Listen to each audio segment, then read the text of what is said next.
Ensuite, Jérémy Lozio est l'invité de la rédaction. Et oui, et le congrès des élus approche à grands pas et des voix continuent de s'élever pour dénoncer un manque de concertation de la part des élus décideurs. Jocelyn Sapoti, le président de l'association des maires de Guadeloupe, est notre invité pour en parler. Bonjour. Bonjour aux éditeurs de la Guadeloupe. Merci d'être avec nous en direct studio dans ce Parlons Vrai. Alors on va évoquer ce congrès, mais pas que. On évoquera aussi un peu plus tard les suites du drame qui a frappé le Lamentin, la commune dont vous êtes le maire. Mais on commence donc avec ce congrès. Comment vous l'appréhendez, ce rendez-vous prévu mardi prochain ? Sachant qu'on sait, petit rappel que vous faites partie du groupe politique Guadeloupe Plurielle et Solidaire qui a la semaine dernière dénoncé une méthode de préparation sans concertation donc de ce congrès. Premièrement, je suis ici, je parle du congrès par courtoisie avec vous. Je vous le dis très simplement parce que vous m'avez invité. Moi, ce n'est pas ma priorité là aujourd'hui. Je peux même vous dire que c'est un sujet important, mais ce n'est pas ma priorité. Deuxièmement, oui, manque de concertation avec le monde socio-professionnel.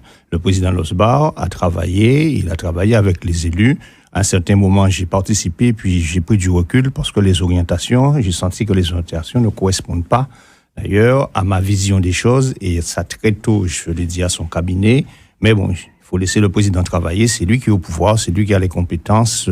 C'est le fait démocratique. Bon, il a sa majorité, il a son équipe, il travaille, il faut le laisser faire, même si on ne partage pas les orientations. Sur la question du congrès, je dis qu'on se trompe. On se trompe parce que le congrès est la décision qui est prise, qui est essentiellement une décision pour aller vers une collectivité unique. Mmh.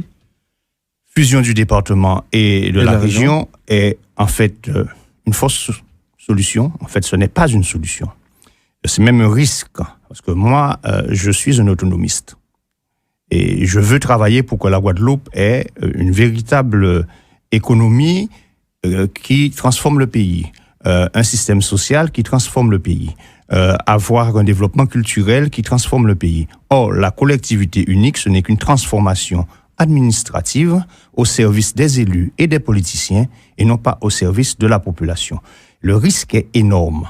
Le risque, c'est que ça échoue, comme ça a échoué en Martinique, comme ça a échoué en Guyane, et qu'on bloque le pays pendant très longtemps et qu'on reste dans le statu quo réglementaire, dans le statu quo législatif pendant très longtemps. Ce n'est pas une évolution. Et je dis à mes amis qui sont des amis autonomistes comme moi, et à d'autres qui sont peut-être indépendantistes aussi, et qui pensent que c'est un petit pas qui a été fait, et qui pourrait être fait, je leur dis, ce sera un petit pas en arrière, c'est un fantasme idéologique, mais ce ne sera en aucun cas une avancée